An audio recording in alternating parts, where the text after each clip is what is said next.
শাকচুন্নির জটা। অনেকদিন আগের কথা। এক গ্রামে অনেক পুরনো একটি আম গাছ ছিল।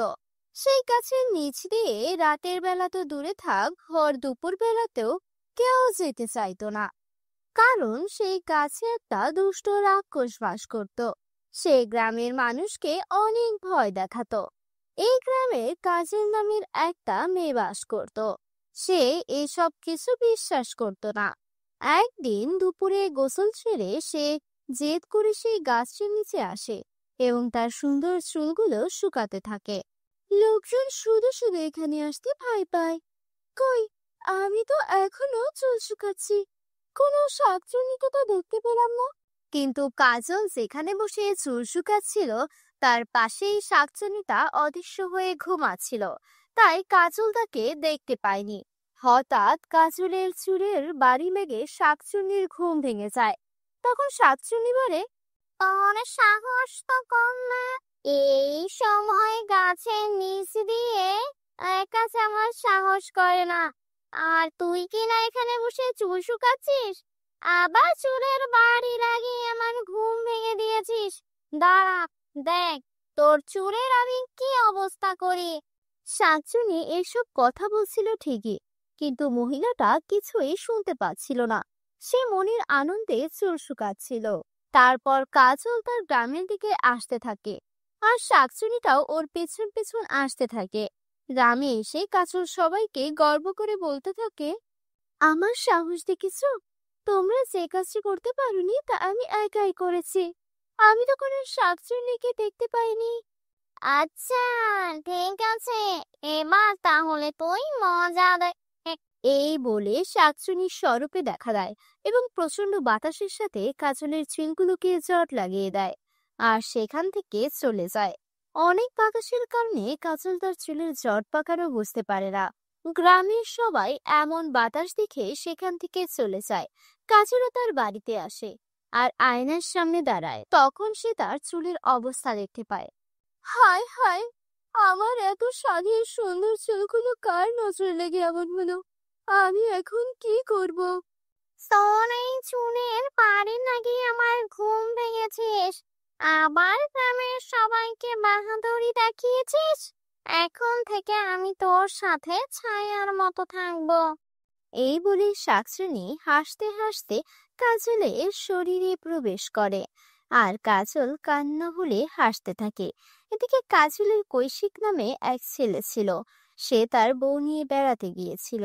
ওই রাতেই তারা বাড়িতে আসে। এসে তারা দেখতে পায় কাজলের মাথায় ঘোমটা দিয়ে আছে। তারা গুরুত্ব না দিয়ে চলে যায়। তারপর তারা সবাই মিলে খেতে বসে। কৌশিক দেখতে পেল তার মা তাকে কিছু না জিজ্ঞেস করে সবাই খাবার খেয়ে নিল। ও অবাক হয়ে তাকিয়ে রইল।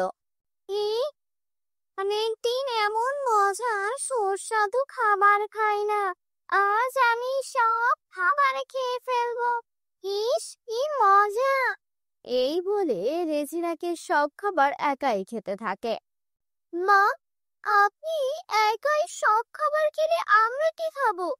তার এই কথা শুনে কাজল খুব রেগে যায়, আর তাদের দিকে লাল লাল চোখ বানিয়ে তাকিয়ে থাকে আর বলে, এই, তোরা এতদিন অনেক খেয়েছিস, এখন সব খাবার আমি খাবো। বেশি খেলে তোরা অনেক মোটা হয়ে যাবে। আর শোন, বেশি কথা বলবি না, তাহলে তোদের ঘাড় মটকে নেব। এই কথা শুনে কৌশিক ও তার বউ অনেক ভয় পায়। তারপর তারা শুয়ে শুয়ে ভাবতে থাকে তাদের মায়ের কি হলো। ঘুরতে যাওয়ার আগেও তো মা একেবারে ভালো ছিল, এখন মায়ের কি হলো যে এমন আচরণ করছে। এই ভেবে কৌশিক ঘুমিয়ে পড়ে। পরদিন সকালে সে তার এক প্রতিবেশীকে জিজ্ঞেস করে, আমরা যখন বাড়ি ছিলাম না তখন কি আমাদের বাড়িতে কিছু হয়েছিল? তখন প্রতিবেশী তাকে সব ঘটনা বলে, আর সেখান থেকে তাড়াতাড়ি চলে যায়। সেদিন রাতেই কৌশিক তার বউকে সব ঘটনা খুলে বলে। বউ তখন মনে মনে সিদ্ধান্ত নেয়, আজ আমি আমার শাশুড়ি মায়ের চুলের চরগুলো সব খুলে ফেলবো, তাহলেই আমাদের বাড়িতে আবার শান্তি ফিরে আসবে। রাতের বেলা সবাই ঘুমিয়ে পড়ার পর সে তার শাশুড়ি জট কাটতে বের হলো। কিন্তু দরজা কিছুটা খুলতেই সে কিছু অদ্ভুত শব্দ শুনতে পেল। আর শব্দ আসছিল উঠোনে থাকা বড় আম গাছটা থেকে। সে লুকিয়ে দেখার চেষ্টা করলো শব্দ কোথা থেকে আসছে। তখন সে যা দেখলো তাতে তার হুঁশ উড়ে যাওয়ার উপক্রম হলো। সে দেখলো তার শাশুড়ি আম গাছের ডালে বসে পা ঝুলাচ্ছে আর হাসছে। আজ অনেক দিন পর অনেক মজার খাবার খেলাম। আজ আর ঘুরতে যাব না বাইরে, এখন ঘরে গিয়ে ঘুমাই। এই বলে রোজিরাকে তার ঘরে চলে যায়। ইস, এই বিছানাটা নরম না। এই কৌশিক না কোনো কাজেরই না। ছেলে আর বউ মিলে শুধু শুধু খাচ্ছে আর শরীরে চর্বি জমাচ্ছে। আমাকে একটা ভালো বিছানা এনে দেয় না। এসব বকবক করতে করতে কাজল ঘুমিয়ে পড়লো। এদিকে শাশুড়ির এসব কাজ কারখানা দেখে বউয়ের সন্দেহ আরো তীব্র হলো। সে নিশ্চিত তার শাশুড়ির উপর কোন শাকচুন্নি ভর করেছে। সে ভাবলো যত তাড়াতাড়ি সম্ভব শাশুড়ির জড়গুলো কেটে দিতে হবে, তাহলে শাকচুন্নির হাত থেকে রেহাই পাওয়া যাবে। সে আর দেরি না করে শাশুড়ির জড়চুনগুলো কেটে দিল। সাথে সাথে শাশুড়ি চিৎকার করে বলে উঠল, ওই আমার চুল কেটে দিলি, ও তো সাহস কম। না না, তোকে মজা দেখাচ্ছি। এদিকে বউ দৌড়ে ঘর থেকে বেরিয়ে এলো। আর শাকচুনি কাজলের শরীর থেকে বেরিয়ে এসে কৌশিকের শরীরে প্রবেশ করলো। আর এইদিকে বউ দৌড়ে এসে কৌশিকের ঘরে প্রবেশ করে খাটে বসলো। এই যে শুনছো, আমি মায়ের চুল কেটে দিয়েছি। ওই শাকচুনি এখন এখান থেকে চলে গেছে। এখন আমরা আবার শান্তিতে থাকতে পারবো। তুই আমার মায়ের চুল কেটে দিয়েছিস আর সেই কথা আমাকে বলছিস? দাঁড়া, তোকে দেখাচ্ছি মজা। এই বলে সে বিছানার উপরে উঠে বসলো। কিন্তু এই বিছানা ছিল অনেক নরম ও তুলতুলে, তাই সে আরাম পেয়ে লাফাতে লাগলো। আহ, কি আরাম! এই বিছানাটা কত নরম। আজ থেকে আমি এই বিছানাতেই থাকবো। কিন্তু তোকে তো এখানে থাকতে দেওয়া যায় না। এই বলে সে তার বউকে খাট থেকে ধাক্কা দিয়ে ফেলে দিল। আর সে নরম বিছানায় ঘুমিয়ে পড়লো। আর বউ পড়ে গিয়ে চিৎকার করতে লাগলো, আহ, মরে গেলাম রে! কে কোথায় আছো? আমাকে বাঁচাও! শাকচুন্নি আমাকে মেরে ফেললো। এমন চিৎকার শুনে কাজল দৌড়ে এলো। কি হয়েছে বৌমা? তুমি চিৎকার করছো কেন? মা, আপনি ঠিক হয়ে গেছেন? আমি আপনার ছেলের চট কেটে দিয়েছিলাম, তাই শাকচুন্নি আপনার কাছ থেকে এখন আপনার ছেলের উপর ভর করেছে। সে আমাকে ঘাট থেকে ফেলে দিয়েছে আর বলেছে সে নাকি এই ঘরেই থাকবে। ঠিক আছে, আজ রাতে তুমি আবার সাথে থাকো। কাল সকালে একটা ব্যবস্থা করতে হবে। সকালে তারা একটা তান্ত্রিকের কাছে যায় আর সব খুলে বলে। অনেক দিন ধরে শাকচুনিটার কথা শুনছিলাম, তার ভয়ে কেউ এই এলাকা দিয়ে যায় না। এখন তো দেখছি তোমাদের ঘরে এসে পড়েছে। ওর একটা ব্যবস্থা করতেই হবে। চলো, তোমাদের বাড়িতে যাই। তারপর তারা কৌশিকের ঘরে চলে আসে। এই শাকচুনি, তুই এখানে কেন এসেছিস? আমি যে আম গাছটায় থাকতাম, এই বুড়ি সেটার নিচে গিয়ে চুল শুকাচ্ছিল। তার চুল শুকানো আর জায়গা ছিল না। চুল নিয়ে ওর অনেক অহংকার ছিল। ওর চুলের বাড়ি লেগে আমার ঘুম ভেঙে গেছে। তাই আমি ওর সাথে এই বাড়িতে এসেছি। আমি এখানেই থাকবো, কোনোভাবেই আর যাব না। এই, তুই তাহলে যাবি না? দাঁড়া, দেখছি তুই আর কতক্ষণ এই বাড়িতে থাকতে পারিস। এই কথা বলে তান্ত্রিক কিছু মন্ত্র পড়ল এবং তাকে ঝাড়ু দিয়ে মারা শুরু করলো। আর মারিস না, আর মারিস না, আমি এখান থেকে চলে যাব। তান্ত্রিক জাদু পেটা বন্ধ করলো আর শাকচুন্নি কৌশিকের দেহ থেকে বের হয়ে চলে গেল। এরপর ওই গ্রামের পাশ দিয়ে আর কেউ যেতে ভয় করতো না।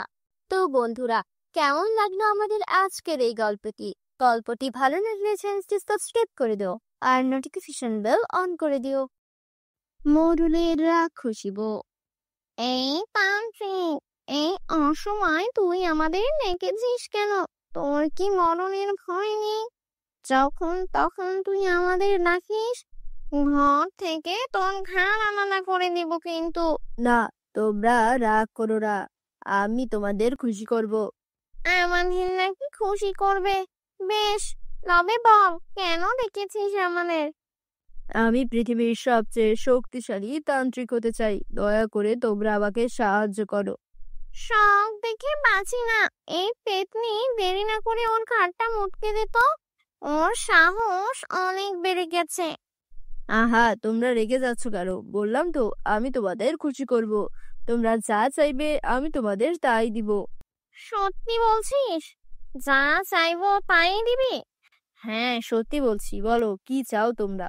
10টা 5 থেকে 10 বছরের বাচ্চা চাই। তুই যদি আমাদের 10টা বাচ্চা খাওয়াতে পারিস, তাহলে তোকে আমরা পৃথিবীর সবচেয়ে শক্তিশালী তান্ত্রিক বানিয়ে নেব। আমরা বাচ্চাদের মাংস খেতে খুব ভালোবাসি। বেশ, তাই হবে। যত তাড়াতাড়ি পারি আমি সেই ব্যবস্থা করব। তোমরা তাহলে এখন এসো, আমি ব্যবস্থা করে তোমাদের ডাকবো। গিন্নি, কলসি হাতে তুমি চললে কোথায়? কুয়া থেকে পানি আনতে যাচ্ছি। সে কি কথা? আমার লেটেল থাকতে তুমি পানি আনতে যাবে কেন? পানি আনা তো অজুহাত মাত্র। আসলে সকালে কুয়ার ধারে গ্রামের সবাইকে আমার ক্ষমতা দেখাতে চাই।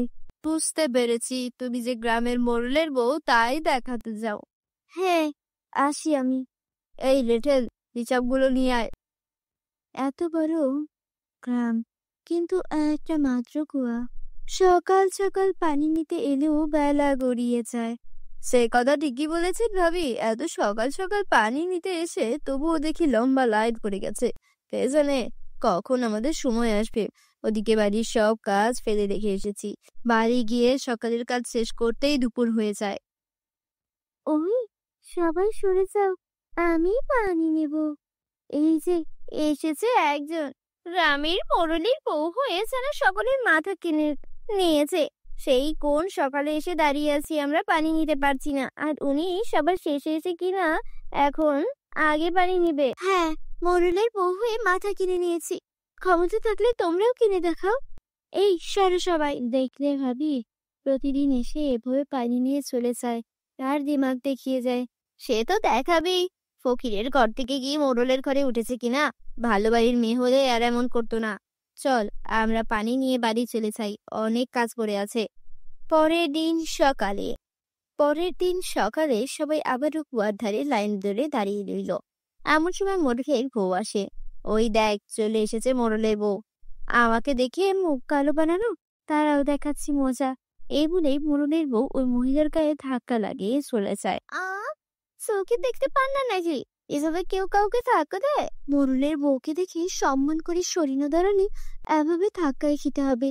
তার চেয়ে বড় কথা, তোদের মতো গরিবদের তো এটার জন্য খুশি হওয়া দরকার যে মোড়লের বউ তাদের গায়ে ধাক্কা দিয়েছে। সর, এখন আমাকে পানি নিতে দে। দেখলে ভাবি, আজও এসে আগে আগে পানি নিয়ে চলে গেল, আবার অপমানও করলো। একে আর ছাড়া যাবে না। আচ্ছা, মোড়ল তো বিয়ে করেছে, অনেক দিন হয়েছে, কিন্তু ওদের এখনো বাচ্চা হলো না। এটা তো তুমি ঠিক বলেছো, এই কথা তো আমার মাথায় আসেনি। কাল আবার আসতে দাও ওকে, তারপর মজা দেখাবো। কি বউ, তোমার এমন রাগে ফুঁসতে ফুঁসতে বাড়ি ফিরলে যে? কি হয়েছে তোমার? তার রাখবো না? ওই মোড়লের বউ প্রতিদিন পরে এসে আগে পানি নিয়ে যায়। আজকে আবার গায়ে ধাক্কা দিয়েছে, সাথে অপমানও করেছে। মোড়লের বউ বলে ওর খুব দেমাক, সবার সাথে খারাপ ব্যবহার করে। ওসব মানুষের ব্যবহারে কষ্ট পেও না, আল্লাহ ওদের বিচার করবেন। এই তান্ত্রিক, তুই আমাদের আশা নিয়েছিলি ছোট্ট বাচ্চাকে হবি, এখন তোর কোনো খবর নেই কেন? আমি চেষ্টা করছি, ব্যবস্থা করতে পারলেই তোমাদের জানাবো। মনে রাখিস, বাচ্চা না পেলে তোকে চিবিয়ে খাবো আমরা। এই বলে শাকচুন্নি সেখান থেকে চলে যায়। খুব তাড়াতাড়ি আমাকে একটা ব্যবস্থা করতেই হবে, না হলে ওরা আমাকে ছাড়বে না। ভাবি, আমরা তো অনেক কিছু পরিকল্পনা করে এসেছি, কিন্তু মোড়লের বইয়ে তো আজ দেখাই পাচ্ছি না। আর একটু অপেক্ষা করো, ঠিক চলে আসবে। মানুষকে চালানোর বিষয়ে সে পিছিয়ে থাকবে না। কাল ওদের চালিয়ে বেশ মজা পেয়েছি, আজ আরো একটু চালিয়ে আসি। মোড়লের বউকে দেখে হিংসা করার শখ ওদের মিটিয়ে দিব। ওই দেখ, বলতে বলতে চলে এসেছে। আজও বুঝবে মজা। আমাদের অপমান করার শখ আজ ওকে আমি দেখাবো। দাঁড়াও, বলছি ওকে শুনিয়ে শুনিয়ে। আচ্ছা ভাবি, একটা কথা বলো তো, আমাদের পরের আগেই তো গায়ের মোড়ল মশাই বিয়ে করেছেন। আমাদের তো ছেলে মেয়ে হয়ে তারা বড়ও হয়ে গেছেন, কিন্তু মোড়লের তো এখনো একটা ছেলে মেয়েও হলো না। সেটাই তো, মোড়ল কি তবে বুড়ো বয়সে পাপ ডাক শুনবে নাকি? এই জীবনে শুনবেই না। শুনবে শুনবে, আরো একটা বিয়ে করলেই শুনবে। এই সব শুনে মোড়লের বউ সেখান থেকে চলে যেতে থাকে। এ কি, মোড়লের বউ পালাচ্ছেন কেন? মোড়লের বউ পানি না নিয়েই পালাচ্ছ কেন? পানি নিয়ে যাও, উচিত শিক্ষা হয়েছে। আর চল আমরা পানি নিয়ে বাড়ি যাই। বন্ধুরা, তোমরা যারা যারা গল্পটি দেখছো তোমাদের নাম কমেন্টে লিখে জানাও। আমরা নেক্সট গল্প তোমাদের নাম দিয়ে বানাবো। গিন্নি, কি হয়েছে তোমার? এভাবে কাঁদতে কাঁদতে কোথা থেকে এলে তুমি? কি হয়েছে তোমার, আমাকে বলো। আমাদের যে সন্তান নেই সেটা নিয়ে গ্রামের সবাই আমাকে কথা শোনাচ্ছে। তুমি এত মন খারাপ করো না গিন্নি, আমরা তো ডাক্তার দেখাচ্ছি, খুব তাড়াতাড়ি আমাদের সন্তান হবে। তুমি ওসব নিয়ে চিন্তা করো না। তুমি আমাকে আর মিথ্যা সান্ত্বনা দিও না। ওরা বলেছে তুমি আরেকটা বিয়ে করলে তবেই নাকি তোমার সন্তান হবে। ওসব তোমাকে রাগানোর জন্য বলেছে, তুমি ওদের কথায় কান দিও না। আমি তোমাকে দরকার হলে শহরে নিয়ে যাবো, সেখানে সবচেয়ে বড় ডাক্তার দেখাবো। মোড়ল মশাই যদি অভয় দেন, আমি আপনাকে একটা কথা বলতে চাই। কি কথা বলো? আপনি তো জানেন গিন্নির সন্তান হবে না, কতই তো চিকিৎসা করাবেন। আর আপনারও তো বয়স বাড়ছে, তার চেয়ে ভালো সময় থাকতে আপনি আরেকটা বিয়ে করে নিন। তুই আবার অনেক কাছের মানুষ, তাই এ কথা শুনে আমি তোকে কিছু বললাম না। কিন্তু আর কোনোদিন যদি এমন কথা উচ্চারণ করিস তবে আমি তোকে দেখে নেব। আমার গিন্নিকে আমি অনেক ভালোবাসি, মাফ করবেন মোড়ল মশাই। পরদিন সকালে গ্রামের সবাই মহিলারা আবার পানি আনতে যাচ্ছে। কাল মোড়লের বউকে অপমানে শোধ দিতে পেরে খুব মজা পেয়েছি। যদি আজ আবার আসে তবে আজকেও তাকে অপমান করব। ঠিক আছে চলো। কই, সে তো আর এলো না। কাল যে অপমান হয়েছে, আসবে কি করে? তা যা বলেছ, তবে সে না আসলে আমরা যাব। তারপর তারা দুইজন মিলে মোড়লের বাড়িতে যায়। এ কি, আমার বাড়িতে তোমাদের কি চাই? কালকের ব্যবহারের জন্য ক্ষমা চাইতে এসেছো নাকি? নিশ্চয়ই।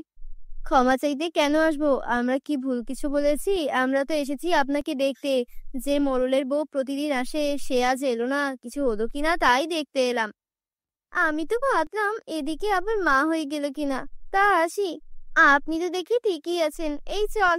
গিন্নি, ওরা এসেছিল কেন? আর তুমি এবার কাঁদছো কেন? ওরা কাল ওখানে অপমান করেও থামেনি, আজ বাড়িতে এসে আবারও আমাকে অপমান করে গেছে। এই অপমান আমি আর সহ্য করতে পারছি না। তুমি কিছু করো, না হলে আর আমাকে বাঁচাতে পারবে না। ঠিক আছে, দেখি কি করা যায়, তুমি ঘরে যাও। তারপর মোড়ল মন খারাপ করে বসে থাকে। তখন লিটল বলে, মোড়ল মশাই, আমি একজন তান্ত্রিকের খোঁজ জানি। অনেক বড় তান্ত্রিক, অনেক অসাধ্যকে সাধন করতে জানে। আপনি একবার গিন্নিকে নিয়ে তার সাথে দেখা করে আসুন। ঠিক আছে, তবে তাই করব। কালই সেখানে যাব আমরা। গিন্নি, তুমি কেঁদো না, আমরা কাল তান্ত্রিকের কাছে যাব। দেখবে আমাদের সব সমস্যার সমাধান হয়ে যাবে। পরদিন ভোরবেলা মোড়ল তার বউকে নিয়ে তান্ত্রিকের কাছে যায়। বলো, কি সমস্যা তোদের? আমাদের বিয়ে হয়ে গেছে অনেক বছর, কিন্তু আমাদের কোনো সন্তান হয় না। আমাদের একটা সন্তান চাই। হ্যাঁ বাবা, দয়া করুন, আমাদের একটা সন্তান চাই। সন্তান তো হবে, কিন্তু তার জন্য কঠোর এক পথ পাড়ি দিতে হবে, যা তোরা পারবি না। আমরা সব পারবো, যত কঠিন পথ হোক না কেন। আপনি বলুন আমাদের কি করতে হবে? আমার কাছে এক শাকচুনি আর এক পেতনি আছে। তোদের দুজনের শরীরে ওদের দুজনের জায়গা দিতে হবে। ওরা 1 বছর তোদের শরীরে থাকবে আর ওদের পছন্দের খাবার খাবে। বেশ, তবে তাই হবে। আপনি তাই করুন, আমাদের কোনো আপত্তি নেই। বেশ, আমি তাহলে ওদের ডাকছি। তবে মনে রাখিস, ওরা যা খেতে চাইবে তাই খাবে। এতে তোদের অসুবিধা হলেও আমার আর কিচ্ছুই করার থাকবে না। আমি কিন্তু আর ওদের ফেরাতে পারবো না। আমরা চলে এসেছি। বেশ, তাহলে এবার ওদের শরীরে মিশে যা।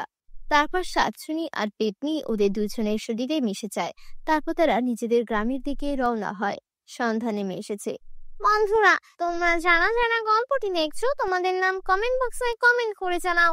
কাল তোমাদের নাম দিয়ে তৈরি হবে আমাদের পরবর্তী কার্টুন ভিডিও। ভিডিওটি ভালো লেগে থাকলে চ্যানেলটি সাবস্ক্রাইব করে দিও। ন্যাড়া, শাকচুন্নি ও মিঠুর বউ। আমি থাকি কাছে কাছে, নাম শাকচুন্নি। সুখে আছি মিঠুর ছেলে বউ গিন্নি। গায়ে বড় জ্বালা ধরে, মনে জাগে হিংসে। রূপে গুণে আমি নই কম কোনো অংশে। মিঠুর কালো বউ তবু থাকে দেমাগে, করলো না আমায় বিয়ে, ভারী ছিলাম রূপসে। বৌমা, সন্ধ্যা হয়ে আসছে, খাল পাড়ের মাঠে ধবলি ঘাস খাচ্ছে। যাও, তুমি ওকে এবার বাড়ি ফিরিয়ে নিয়ে এসে গোয়ালে বেঁধে দাও। ঠিক আছে মা, কটা বাসন আছে, আমি মেজে নিয়ে যাচ্ছি। না না, অন্ধকার হবার আগেই তুমি যাও, গিয়ে ধবলিকে নিয়ে এসো, আমি বরং ঘরের কাজগুলো করে দিচ্ছি। আচ্ছা মা, ঠিক আছে, এক্ষুনি যাচ্ছি। খালপাড়ের মাঠটা খুব একটা ভালো জায়গা না, ওখানে আবার একটা ছাতিম গাছ আছে। অন্ধকার নামতে এখনো অনেক দেরি আছে, আমি যাব আর আসব। তুমি চুলটা শক্ত করে বেঁধে নাও, খোলা চুলে সেখানে গেলেই যে তিনি। হায় আল্লাহ, তুমি সাবধানে যেও বৌমা। বেশি দেরি হবে না মা, আমি ধবলিকে নিয়েই চলে আসব। এই কথা বলে মিঠুর নতুন বউ মিতালি খোলা চুলে খালপাড়ের মাঠের দিকে চলে যায়। ধবলি, এই ধবলি, কোথায় গেলি ধবলি? মিতালি অনেকক্ষণ ধরে ধবলি গাইকে খোঁজাখুঁজির পর তাকে খালের ধারে ঘাস খেতে দেখতে পায়। কি রে ধবলি, তুই এখানে? সন্ধে হয়ে গেল, আমি তোকে কতক্ষণ ধরে খুঁজছি। চল বাড়ি চল, এক্ষুনি খুশিরা তোকে দেখতে পেলে তখন বুঝতিস। মিতালি গাইকে নিয়ে বাড়ির দিকে ফিরতে থাকে। ঠিক তখনই সেই ছাতের কাছে ন্যাড়া শাকচুনি তার খোলা চুল দেখে। খোলা চুলে এই পথে গরু নিয়ে যায় কে? ধরবো চুলের মুঠিখানা, দেবো খার মুটকে। হ্যাঁ, এটা তো দেখছি ওই মিঠুর বউ। এই সুযোগ হাতছাড়া করা যাবে না। এই কথা বলে শাকচুনি এক বুড়ির ছদ্মবেশ ধারণ করে মিতালির সামনে আসে।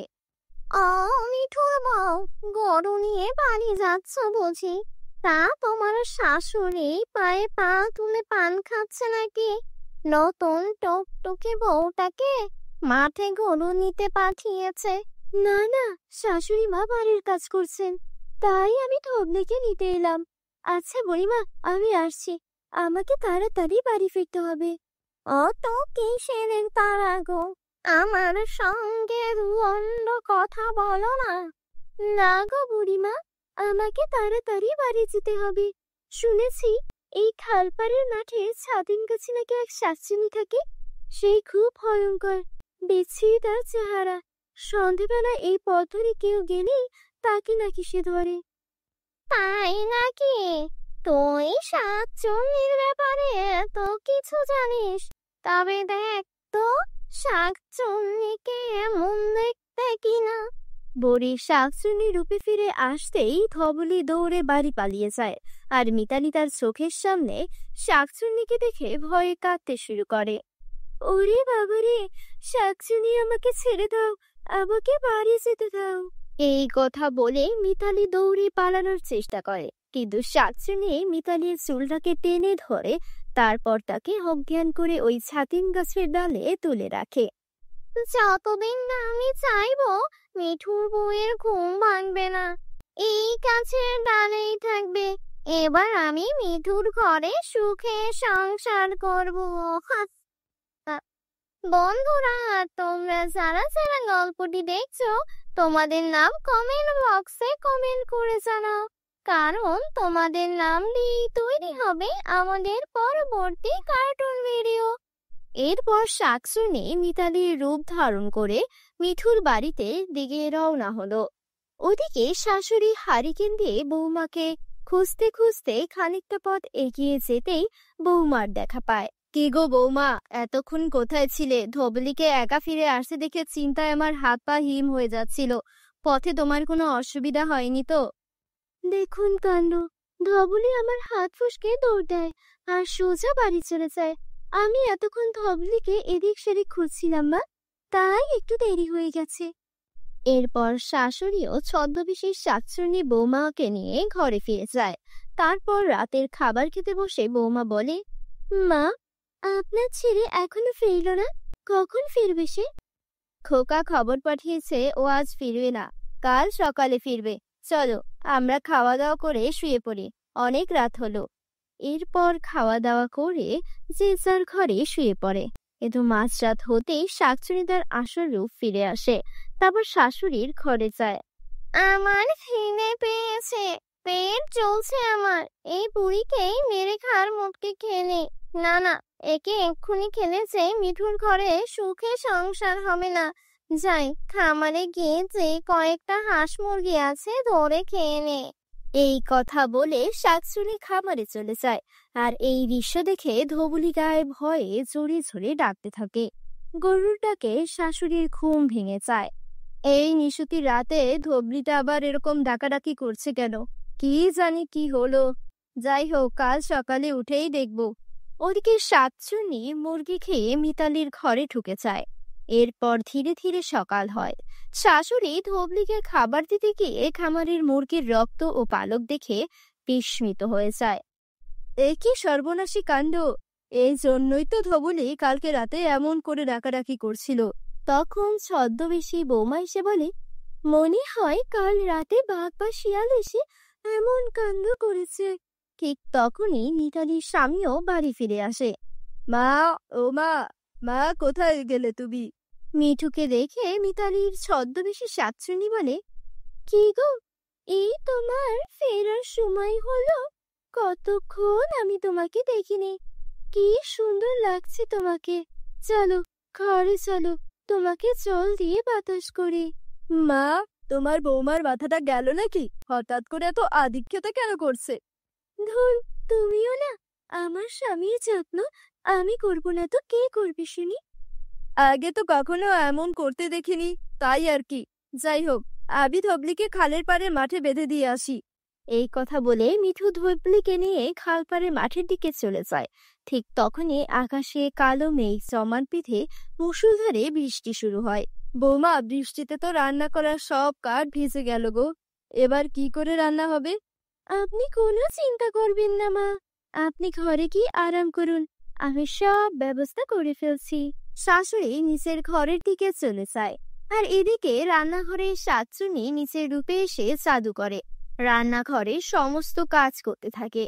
এবার শুধু উনুন জ্বালাতে হবে, কিন্তু কাঠগুলো তো ভিজে গেছে। এখন কি করি? বৌমা একা একা কি করছে কি জানি, যাই গিয়ে একটু সাহায্য করি।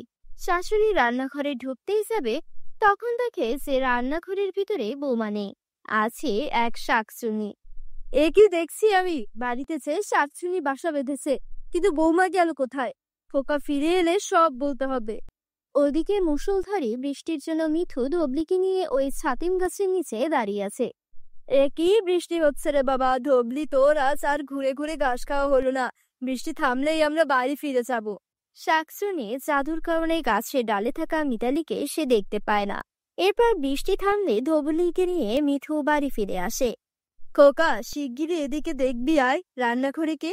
মিঠু রান্নাঘরে দেখে সে এক ডাইনি রান্না করছে। কাল সন্ধেবেলা তোর বউ ধবলিকে খালের পাড়ের মাঠ থেকে আনতে গিয়েছিল। তারপর মিঠুকে তার মা সমস্ত ঘটনা খুলে বলে। বাবা, তুই এক্ষুনি ওঝাকে ডেকে নিয়ে আয়, না জানি তোর আসল বউ এখন কোথায়। ঠিক আছে মা, আমি এক্ষুনি ওঝা ডেকে নিয়ে আসছি। মিঠু বেরোতে যাবে, ঠিক তখনই ছদ্মবেশী ডাইনি এসে সেখানে বলে, কি গো, তুমি আবার কোথায় যাচ্ছ? দু দণ্ড দাঁড়াও না, একটু তোমাকে দেখি, তোমার সাথে কথা বলি। মায়ের গলাটা ব্যথা, শরীর খারাপ, আমি ডাক্তার ডাকতে যাচ্ছি। ডাক্তার ডাকবে কেন?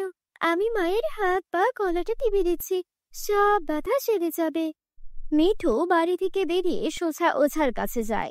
ওঝাকে সমস্ত ঘটনা খুলে বলে। তারপর ওঝাকে নিয়ে বাড়িতে ঢুকতেই শাকচুনি টের পেয়ে যায়।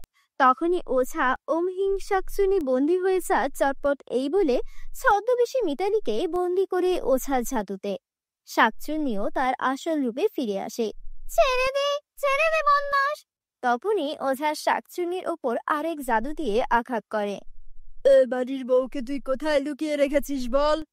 তাকে ফিরিয়ে দে, আর তুই এই গ্রাম ছেড়ে চলে যা। আমি ওকে ওই ছাতিম গাছে ঘুম পাড়িয়ে তুলে রেখেছি। আমি মিঠুর বউকে এক্ষুনি এনে দিচ্ছি। ছেড়ে দে আমায়, ছেড়ে দে। এই কথা বলে শাকচুনি মিতালিকে জাদু করে বাড়িতে এনে দেয়। তারপর ওঝা শাকচুনিকে মুক্ত করতেই শাকচুনি উড়ে এই গ্রাম ছেড়ে অনেক দূরে চলে যায়। বন্ধুরা, তোমরা যারা যারা গল্পটি দেখেছো তোমাদের নাম কমেন্ট বক্সে কমেন্ট করে জানাও, কারণ তোমাদের নাম দিয়ে তৈরি হবে আমাদের পরবর্তী কার্টুন ভিডিও। ভিডিওটি ভালো লেগে থাকলে চ্যানেলকে সাবস্ক্রাইব করে দিও।